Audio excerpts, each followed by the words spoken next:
Excuse me, medyo may konting cough pa po ako, no? So for today, uh, we're still on the learning uh, competency, which is install application software, no? But at the end of our tutorial, we are expected, or you are expected to want to identify different types of virtualization software. And number two, we're going to enable the Windows built-in Hyper-V in our Windows environment. Yan, sige, yung mga ka-techwiz natin na kadarating, please comment down all your greetings. Ayan. So muli, good morning to Enrico Dalupan, to Shane Martino, ayan, from Loreto Francis, Ma'am Perla Ramirez, and Bea Jane Libana, no? Peterson Salvador, Enrico Dalup. Ayan, you like Hyper-V, yes. I do hope na hindi ko ma-disappoint yung ano mo na yan. Yung pagka-like mo kay Hyper-V, Enrico. And also, again, to Ma'am Perla Ramirez, good morning po. Yan. So, tara, simulan na po natin. Medyo nabago kasi yung arrangement ng external monitor ko. Yan, tusod ko lang.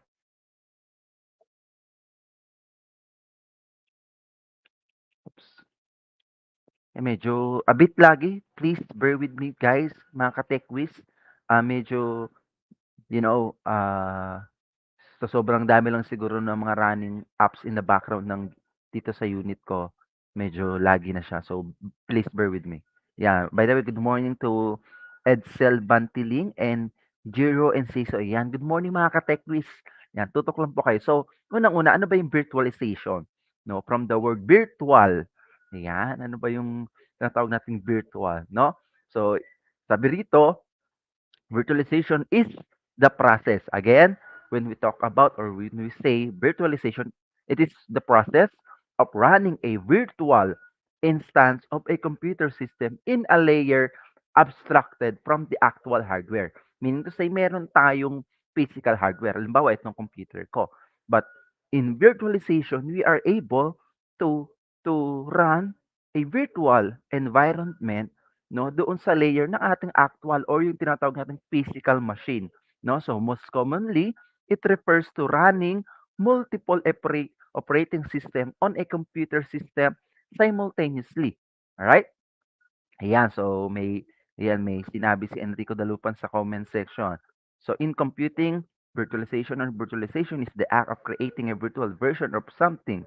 Ayan, including virtual computer hardware platforms, storage devices, and computer network resources. Ayan, thank you Enrico for always engaging on our discussion. Very good, very good. Yan. So, yun yun, no? Then, meron din tayong pag-uusapan yung tinatawag nating hypervisor. If virtualization is the process of running virtual environment within a physical machine, no? A hypervisor, ito naman yung tinatawag nating program for creating and running virtual machines, no? So again, sa virtual machine, dito tayo nagraran ng mga virtual operating system na different types and kinds of operating system for a specific usage, especially when we are going to test some software, no? If we're going to deploy a certain applications using a certain operating system, so this will be isolated, meaning to say, ano man ang mangyari sa loob ng virtual machines na yon using different types of hypervisor software, no? It will not damage or wala siyang magiging anumang impact or epekto doon sa physical machine natin. Alright? So I do malinaw yung concept natin ng virtualization and the hypervisor. Again, virtualization is the process while when we talk about hypervisor, this is the programs that we use that will enable us to run virtual machines, no, on a particular physical computer. All right. Ayan, thank you Enrico once again for sharing your your your knowledge, no, regarding our topic. Ayan. So that is hypervisor. Now, when we talk about a virtual machine naman, no, it is a machine emulated, no? Emulated meaning to say ginaya or equivalent of a computer system that runs on the top of another system. So ito nga yun, no? Ito yung tinatawag nating naggagawa tayo ng computer within a computer. When we talk about computer, it is equivalent to the virtual. It is it is equivalent to the machine, no? But this is virtual machine, no? Virtually. Okay? So ito yung ano, yung what to call this? Diagram of a hypervisor, no? So sa unang box, ito yung physical machine natin, yung hardware. Halimbawa, ito yung ginagamit kong laptop.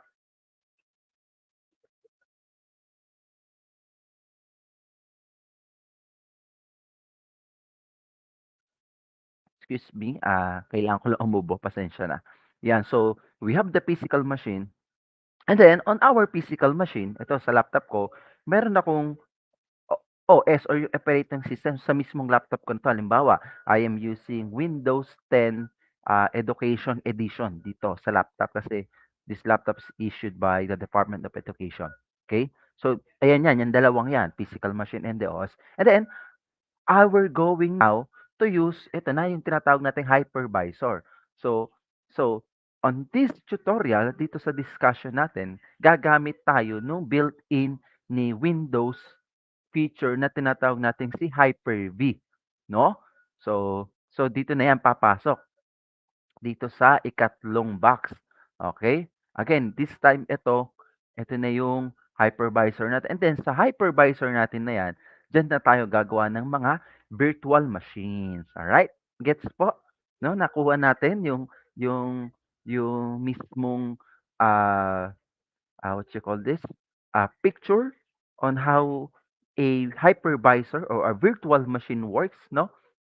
Ayan, good morning from Tutor Marlon, watching from ONHS parang happy viewing Tech Quiz Tutor Marlon, and to Polido Chloe, happy viewing ka Tech Quiz Chloe. Ayan, so I do hope na na na malinaw, no, yung concept natin ng virtualization.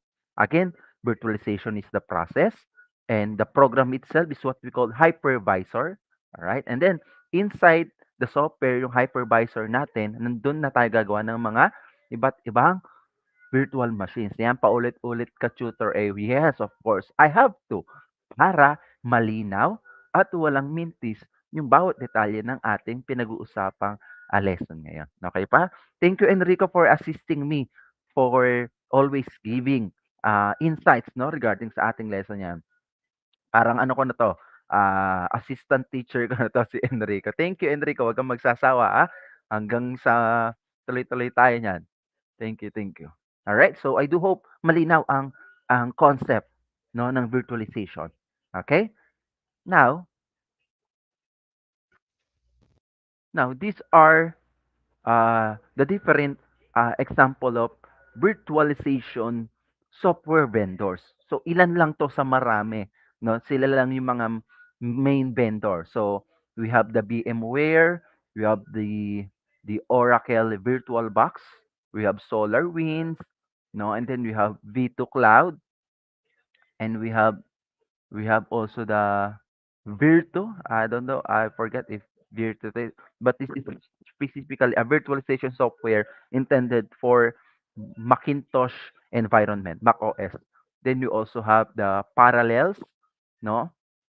So yan. So as you can see, mostly talaga ginagamit talaga to. And also what we're going uh to use for today is to hide the Hyper-V on Windows 10. Yan, ito yung Hyper-V. So most of these are mga ano 'to, mga paid software, virtualization software. Ang kagandahan lang dito kay Windows 10, 'no, may built-in na siya na hypervisor, which is si Hyper-V. Alright, so ayun yung gagamitin natin for today. Okay? So, let's start. So let's have first the introduction about the Hyper-V on Windows 10. Ayan, good morning, Jeline, Joloan. Good morning sa inyo, Katekwis, Jeline. Yan. So, again, once again, Hyper-V is an example of hypervisor program, but this time bit built-in feature siya sa mga Windows 10 ah, operating system, excuse me.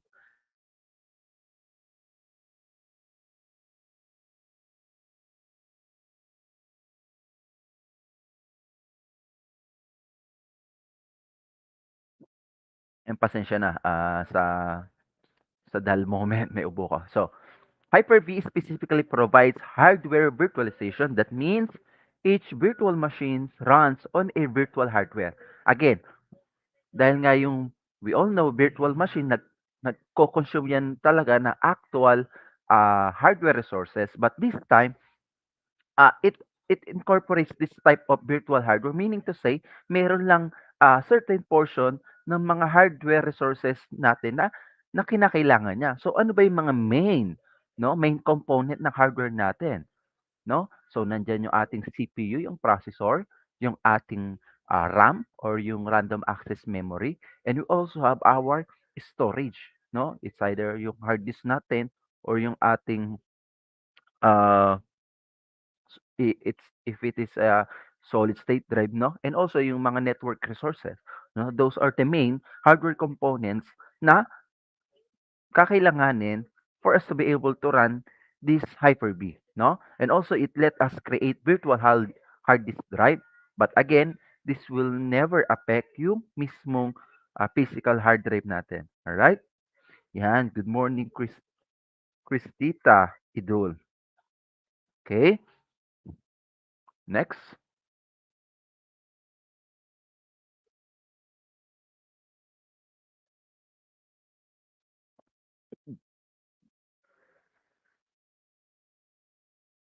So in virtualization, using Hyper-V, it allows us, number one, to run software that requires an older version of Windows or non-Windows operating system. Meaning to say, uh, halimbawa, dito sa physical machine ko, no, I am running, ayun nga, sabi ko, yung Windows 10 Education Edition na operating system. Now, using Hyper-V, no, makakapagawa ako ng virtual machine which is will able me na mag-run using this Hyper-V ng ibang older version ng mga Windows operating system and even yung mga some of the non-Windows operating systems such as Linux, Ubuntu, and the other things. Kaso limited lang to. Again, we are on the context of using Hyper-V ha.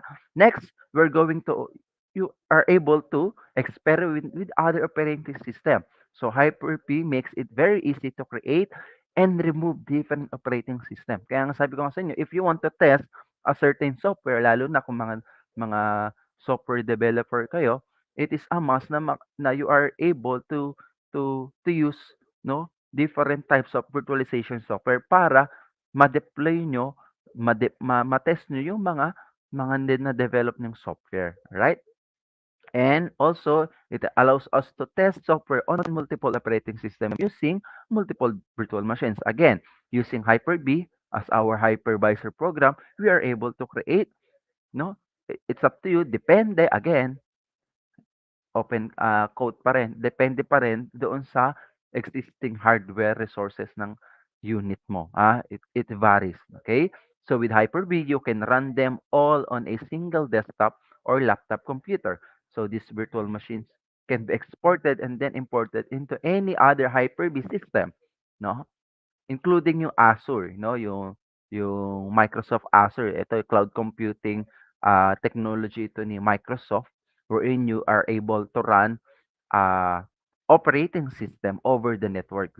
I have this experience in Azure nung may training ako kung kilala niyo si Pinoy System Administrator, si Ray Picar. So sikat 'to sa Facebook kaya ang daming mga IT trainings ito. So nag-train ako sa kanya ron sa pagde-deploy ng Windows Server 2019 kung di ako nagkakamali. So ayun, talagang nag-actual kami na OS kaso this time using yung ano virtual machines no using Azure no cloud no.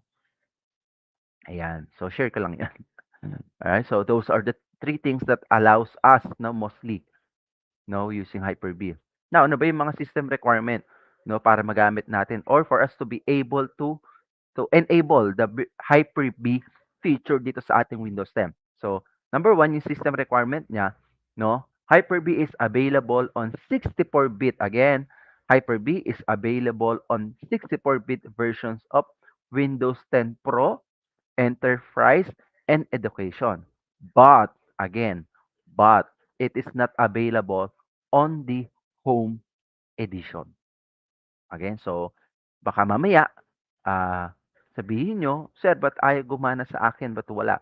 Baka mas probably yung system ninyo ay naka-home edition. So, paano ba natin malalaman 'yon? So, sige, tinuro ko na 'to last time. Para for us to be able to check kung yung system architecture natin ay 32-bit ba or 64-bit, so i-open natin yung run dialog box para magawa natin yung pipindutin natin sa keyboard yung Windows key saka yung R key or yung letter R, sabay 'yon. Ayan. Again, good morning Katekwis Pilaria Muya from, ah, Mainit National High School na Bunturan is District Division of Davao de Oro. Wow, thank you Tekwis Muya. Yan.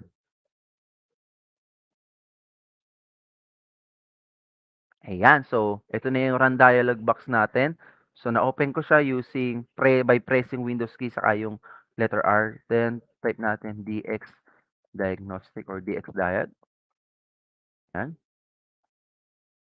Para lang ma-check nyo kung kaya nyo bang or able ba yung system ninyo, computer ninyo, or yung Windows 10 version ninyo na makapag-enable ng Hyper-V feature. Yan, tayo lang natin. So, habang inaantay natin, so system ito, no? So, more of software side, yung sa pinaka-architecture side ng ano ninyo, no? Na computer. So, iba pa yung hardware requirements. So, i-discuss din natin yon. Ito, system pa lang to. At least daw, 64-bit at at Windows 10 Pro, Enterprise, saka Education, pwera lang Home Edition. Kasi, again, hindi siya available sa mga Windows 10 Home Edition. Okay? Ayan, so dito natin makikita sa System tab, nandiyan sa operating system natin, ayun, 64-bit.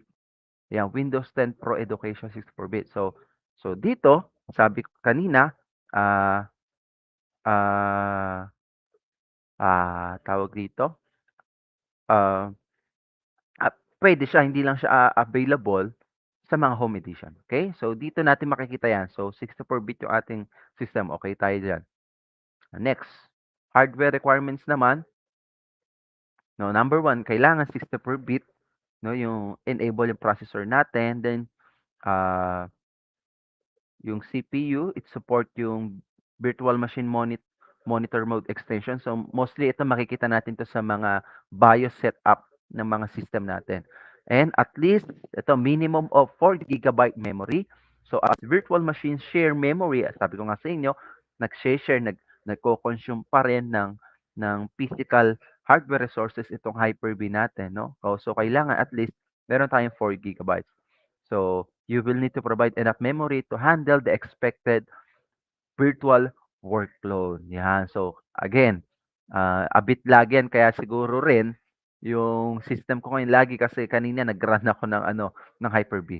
Ayan, good morning po, Tutor Bell Palpalatok from SDO Bataan. Happy viewing po, Tutor Bell. Yan si Tutor Bell ang ating tutor for programming for grade 12. Kung hindi nagkakamali.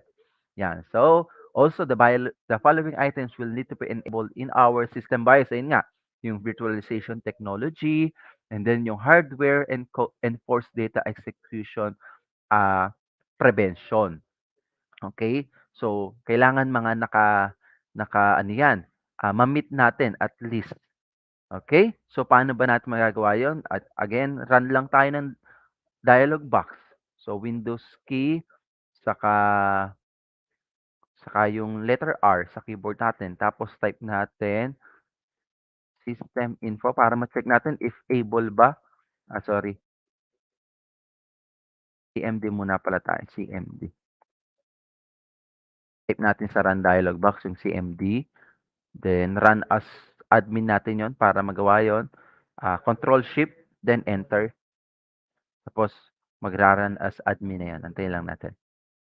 Alright, so 'yan, happy viewing ka Tech Quiz, Roan Taluade, 'yan, from Ali Babad National High School, Section Masipag, G7. Wow, ang sipag naman niya. Ayan, so ayan, naka-elevated as administrator na yung ating command prompt. Then we're going to type system info. Ayan, so para ma-check natin kung kaya ba talaga ng system natin na i-run itong Hyper-V. Ayan, good morning, Ruben Enriquez. Good morning po, Katekwis Ruben. Happy viewing. I hope you enjoy your stay. Ayan, so loading hotfix information, loading network card info.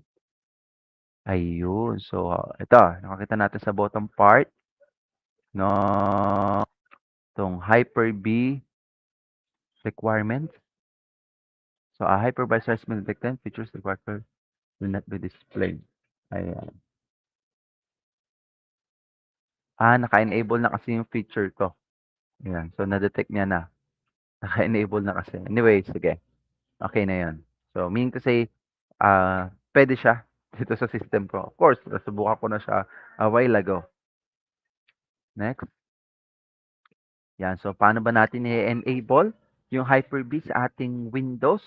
So again, open lang natin yung run dialog box by pressing Windows key saka yung letter R.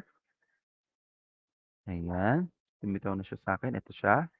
Tapos, ita-type natin yung word na optional features.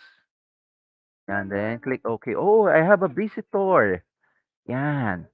So, this is Ali. Say hi to them, Ali. Say hi to people. Hi. I'm Ali. Kagigising ko lang po. Yan. So, I do hope na lumitaw ito once you done running the run dialog box and typing the word optional features. Wala pong wala pong spaces yon. Dire-diretso yon yung word na optional features with S. Alright? So, ito dapat yung magiging itsura niya. So, medyo matagal lang mag-load yan. Yan. Yep, baby. Oh, excuse me. Dito ko na kay mami. Mag-play kayo ni mami. Ayan. So, nangungulit ang aking bisita. Punta ka muna kay mami. Naka-live si daddy.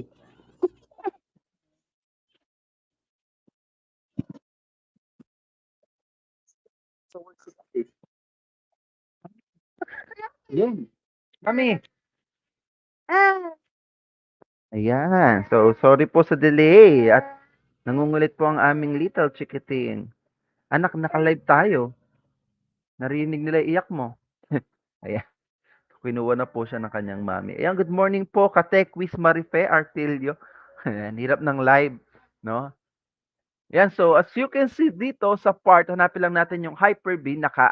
Naka-arrange naman yan in alphabet order. So, Hyper-V, ayan. So, i-check nyo lang yan. So, sa case ko kasi naka-check na siya. So, check nyo yung Hyper-V and then yung Hyper-V Management Tools at yung Hyper-V Platform. Yan, I do hope na nakakasunod po. Yung kung hindi naman, meron tayong replay, mga ka-team ka-replay. Ayan. Alright?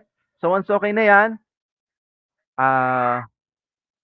lilitaw dyan, you need to restart. So, kaya ginawa ko na siya, inon ko na siya pre kanina kasi it requires you to restart para mag-take effect yung changes. Again, kasi ini-enable lang natin siya, no? Kasi built-in na siya sa system natin. Pero lang kung Windows 10 Home Edition ka. So, wala diyang Hyper-V features. But in this case, meron. So i-enable lang natin. Okay? Oops, napunta na ako dun. Alright, then, after that, na-restart mo na, okay? So, hindi ko na ipapakita kasi syempre, mauudlot na yung ano natin, yung session natin. So, nakapag-restart na ako, dito sa,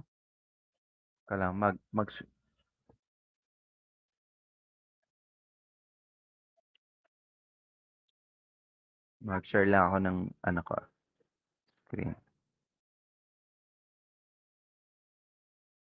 Yan.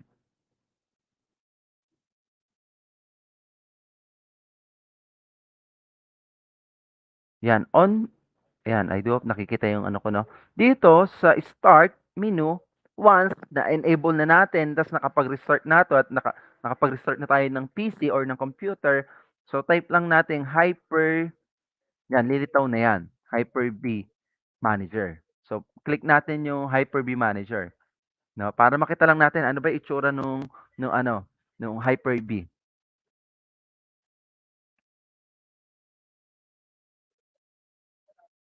Yan, so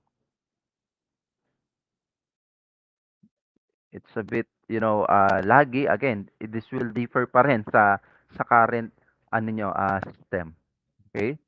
So ito yung aking physical device, and then kanina may ginawa na kasi akong isang virtual machine, ayan.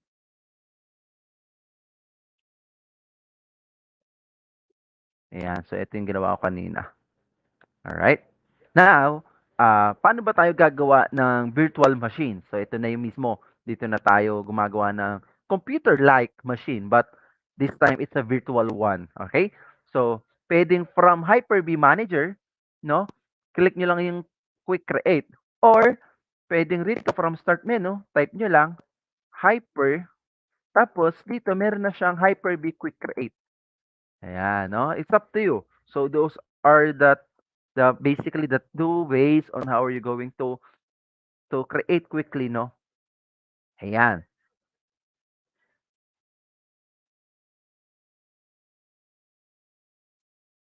Ayan, so ito na yung makikita niyong, tawag rito, what you call this, display, ayan. So, dahil meron ako na-download na ISO image, ang gagawin ko, maglo-local installation source ako, 'no? Dito kasi ida-download niya pa 'yan, so medyo matagal, 'no? 'Yan, so local installation source tayo, 'yan. Tapos sa name, pangalanan natin ng Windows 10 Pro Itulay, 'yan.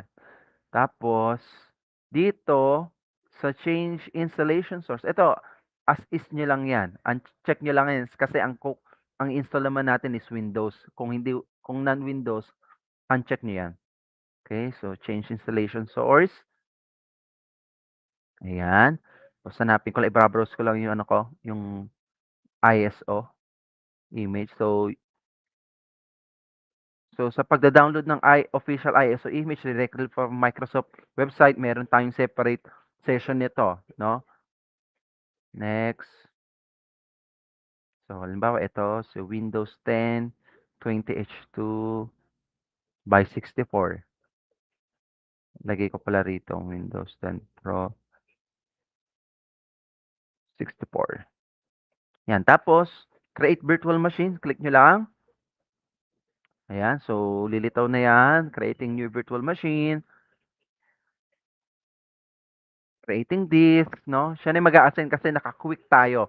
So, ito yung napaka-handing setting para hindi na yung magma-manual allocate ka ng ano, siya automatic detect niya na ano, ilang ilang RAM, ilang hard disk ba yung puwede pang makuha niya sa system mo, sa physical, hardware resources mo, 'no? Once successfully created, so connect na natin, 'yan.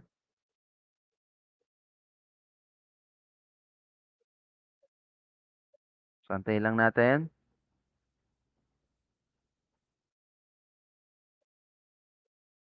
'yan. So, ito na yung ginawa natin, si Windows 10 Pro 6x64 Itolay, 'yan.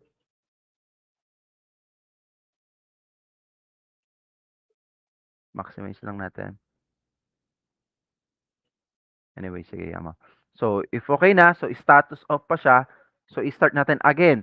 This will enable us to install, 'no, fresh install yung Windows 10. Okay, so once we click start, so ayan na yan, ibo-boot niyo na yung ISO natin for the first time, and then 'pag may lumitaw na press any key, kailangan mabilis ka, you press any key on the keyboard. Alright, para for this will enable to boot doon sa ISO image na sinelect natin kanina. Okay po? Yan, so starting the virtual machine. Yung pangalan Windows 10 Pro by 64 Itolay. Yan.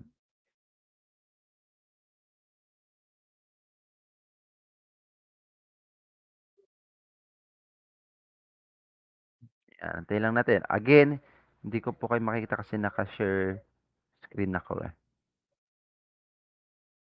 I don't know if may nagko-comment kung naging lagi ba yung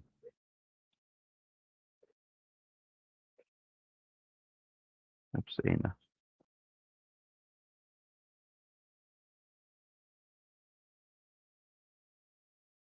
Yan, okay pala.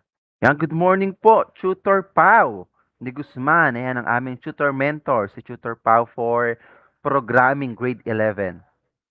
Happy viewing po, Tech Quiz Tutor Pau. Yan, sige, dito ko na nalagay para nababasa ko yung mga comments. Ayan, so, yeah, press any key. So, kailangan mabilis tayo, enter agad.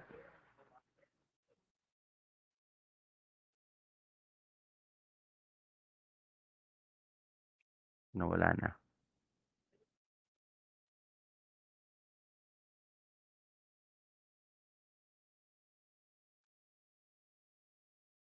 Ulit, shutdown ulit natin ah.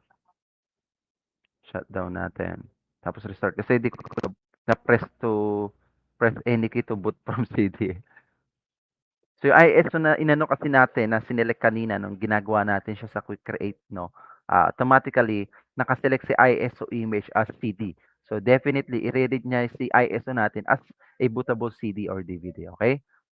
So, so that's how it works. Turn up natin.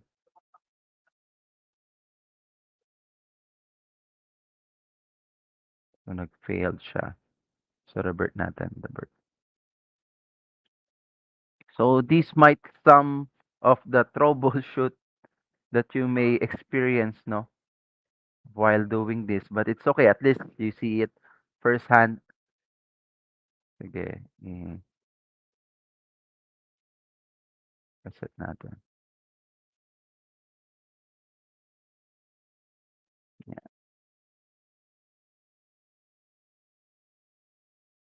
run lang natin. Nireset ko lang siya, then run. Automatic magra-run na yan. So, connect tayo. Yan, so, yan, medyo mabagal. Again, yung performance ni Hyper-V will vary depending on the current hardware resources ng inyong unit, of course. Okay? Lagi naman ganon. Okay? So, baka sa inyo mas mabilis kasi mas, you know, medyo nakakaluwag kayo sa buhay. Mataas yung specification ng hardwares ninyo. No, ayan. So, may ganong factor. Yeah, it's true. We all know that. No?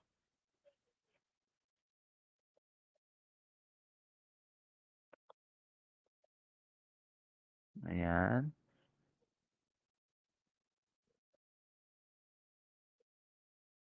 Revert ulit natin. Ayan. Connect, start. Ayan.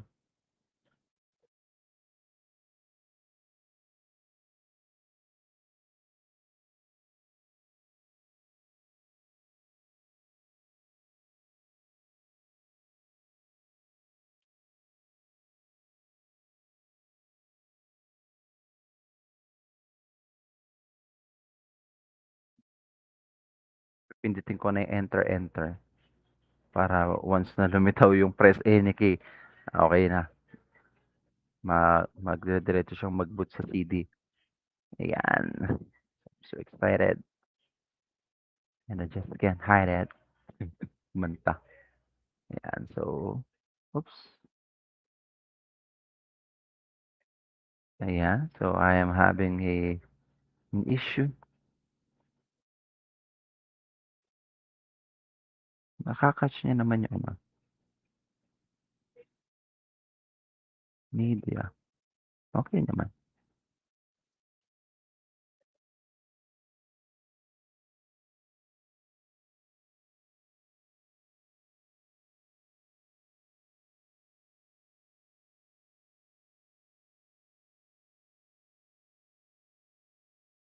Shutdown nga natin. Shutdown ko ulit. At least makita ko lang din yung paano siya nagbo-boot.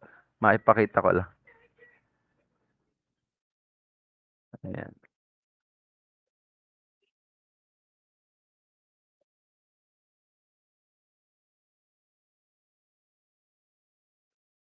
Baguhin ko lang yung ano niya, yung rito.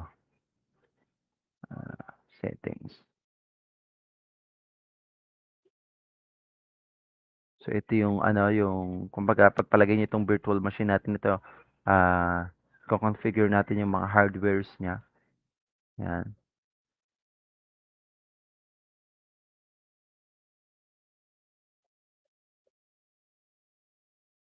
So browse ko lang ulit.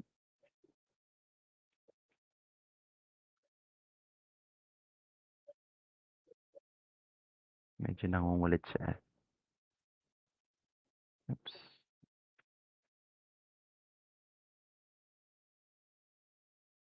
Yan.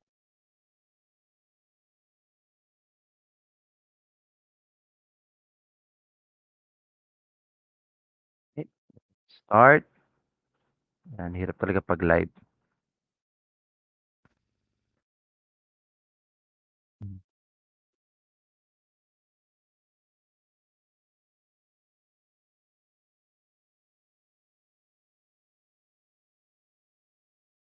Ipindot ko na yung enter.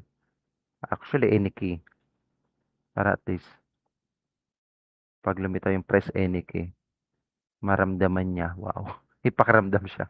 Maramdaman niya na pinipress ko talaga yung any key. Ayan. Alright. So, yan. Pinipindot ko na siya.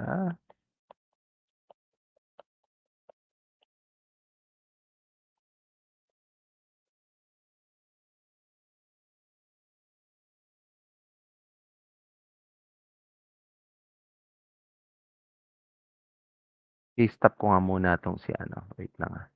I-stop ko tong isa. Ito kasi isa natin eh. Yung in-install ko kanina. So, i-stop ko. I-turn off ko muna siguro siya.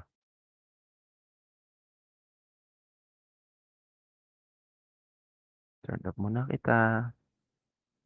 Pasensya na. Yan. Okay. Tapos balik tayo kay yung ginawa natin si Windows 10 Pro Itulay. Ayan.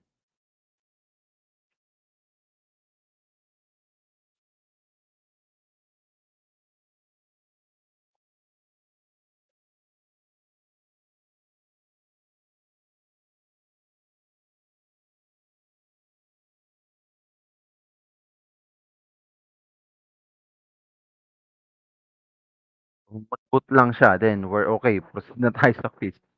Para lang makita nyo kung paano talaga yung procedure. Anyway, napakita ko naman on how are you going to enable the Hyper-V and also how are you going to create virtual machines.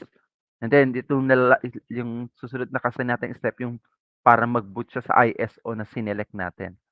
Okay, ISO image. So, kailangan natin yung kasi ayon ang ating ang installer for our operating system. Oh, why? Diyan ka na ulit. Teka lang, 'di pa tapos si daddy. Oh, punta ka muna kay mommy. Punta kay mommy. Yan. Oops. Yan, pasensya na. I-run ko na lang siguro yung isa. Ah, shutdown ko na 'to.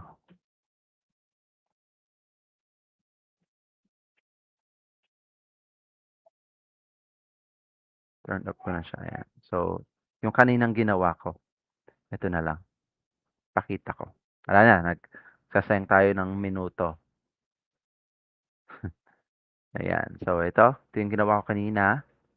Napakita ko na lang sa inyo kung mostly kasi puwede niyo itong magamit especially yung mga teachers, no, whenever we are, conducting a simulation on how are we going to install operating system, especially Windows, operating system. And also we can use this Hyper-V as our virtual laboratory. Ayan, lalo na kung medyo limited yung number of computers natin and we want na each of student ay makapag-perform let us say, ah, na institutional assessment 'no, for CSS qualification, we can use this Hyper-V 'no, and even other virtualization software 'no, para meron siyang laptop, meron siyang client desktop, ta's andun din yung server PC niya, okey? So yun ang mga gamitin niya ng mga teacher especially ng mga CSS trainer, okey?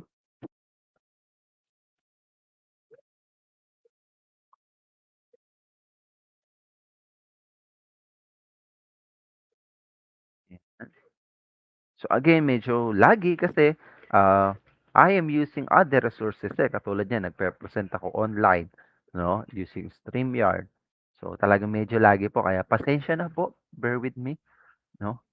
Kasalanan po ito nung nung limited hardware resources ng aking PC. Anyway, ah, let's read some comments siguro. Yan po from Ashpol Tadeo, yan. Good morning ka-Tech Quiz, Ashpol. And to Junday, happy viewing po ka-Tech Quiz. And also to Tech Quiz, Christopher Galapon. Good morning po. Happy viewing po. Yan. Alright.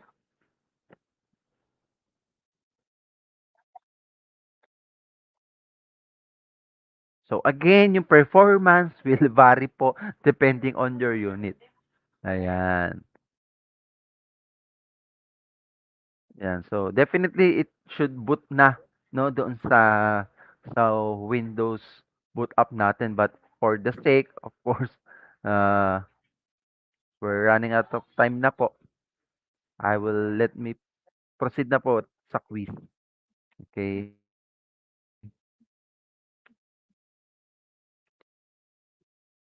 Ayan, medyo naglag na po ang aking PC. Ayan. Oh no. Oh no. Oh no, no, no, no.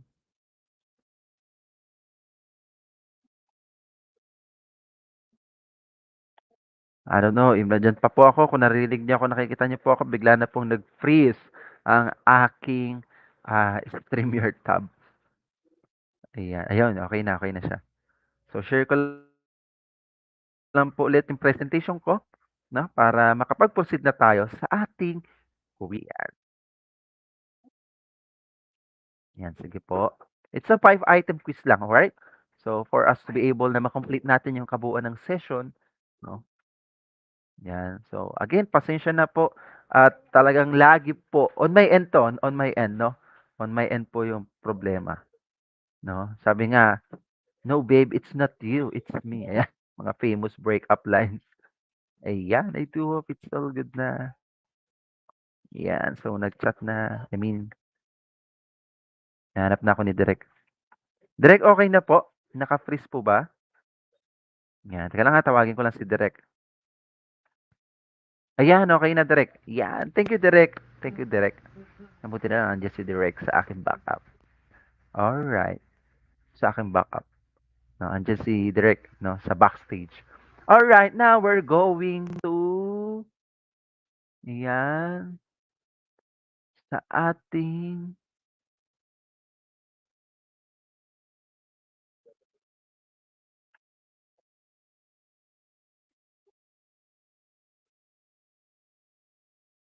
hello,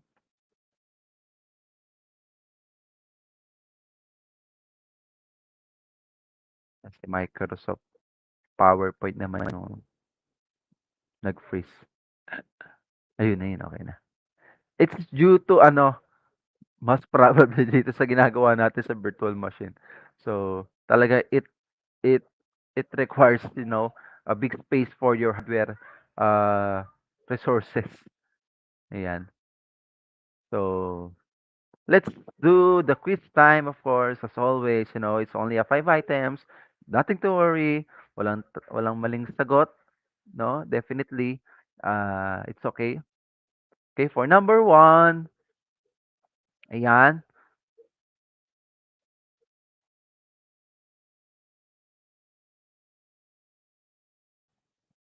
So for number one, it is the process of running a virtual instance of a computer system in a layer abstracted from the actual hardware. Again, process. We are talking about process, no? So alin ito? No, A, application software, B, hypervisor, C, virtualization, or D, virtual machine. Yan, thank you, Katek Quiz, Christita, still watching. Thank you po. Yeah. Of course, it's letter C, no? Again, it's the process eh. So, we talk about the process. So, it's the virtualization, right? Next, number two, it is a program for creating and running virtual machines. Again, program naman yung pinag-uusapan natin dito. A, application software. B, hypervisor. C, virtualization. D, virtual machine. All right, correct. It's letter B. It's hypervisor. No, ito yung tawag natin sa program na nag-e-able us up na for us to be able to do virtualization. Yan. And next, number three, it is the emulated equivalent of a computer system that runs on top of another system. Ito yung tinatawag nating from physical machine nakakapaggawa ka ng hindi ko masabi. No? Ayan. So, tama si Loreto. It's letter D. Virtual machine na to. No? Emulated na eh. Ginayang system. Alright? Next, number 4. Hyper-V lets you create virtual hard drives, virtual switches, and a number of other virtual devices, all of which can be added to a virtual machine. Is it yes? Is it true? Or false? Yan. It is letter A, true, di ba? Hyper-V, which is a program, ito yung pinaka-tinatawag na hypervisor that enable us na makapag-create ng virtual hard disk doon ma-i-install yung ating operating system and other to be added in another virtual machines. Ayan. And last, for number 5, yan, Hyper-V is available in all Windows 10 versions, including Home Edition. Is it true or false? Yan, of course, it's false, di ba? Hyper-V is available on all Windows 10 version like Pro, Enterprise, and Education, but not on Home Edition. Yan, thank you, very good, Jirho and Siso. Yan, no? False siya, no? Walang Hyper-V feature sa Home Edition ng Windows 10. Okay po? Ayan, check lang natin yung ano natin, yung yung virtual machine. I'll just check it. Ayan, so ito, ayan. Just a moment. Ito na po itsura ng virtual machine natin. Ito yung ginawa ko prior sa session natin, no? So medyo matagal kasi to. Again, depending pa rin po sa hardware capability ng ating laptop. So ganyan itsura niya, di ba? So just a moment. Kino-complete niya lang installation. Ayan, thank you. Kahit paano na-achieve. Ayan. So for more topics or for more information regarding this, you can uh, have me on my official YouTube channel, Aldrin Teleron. No, andun yung mga tutorials ko and everything about Google, everything about sa CSS no na lahat naka-upload yan. All right? Yan. So with that, muli, we are your senior high school information and communications technology tutor. With me is our tutor mentor, si Tutor Pao for programming grade 11 and yours truly, Tutor A for CSS grade 11. And with us also sa ICT team is si Tutor Bell for programming grade 12 and Tutor Marlon for CSS grade 12. Okay? Yan. So ako po yan. Yan. Thank you po. We have to hear it from you so you can evaluate us, send your feedback, comments, and other suggestions. Yan, just scan the QR code or access this feedback link form. Yan. So, 1, 2, 3. Yan, replay nyo na lang po, no? Yan. So, thank you po. Dios mabalos po sa lahat. Walang bibitiw. Ang susunod na po natin ay si Tutor Lonlon for Computer System Servicing Grade 12. Muli hanggang sa susunod na Biyernes, laging tatandaan na sa pagbabahagi ang ating pag-iral. Mag-ingat po tayong lahat. Paalam!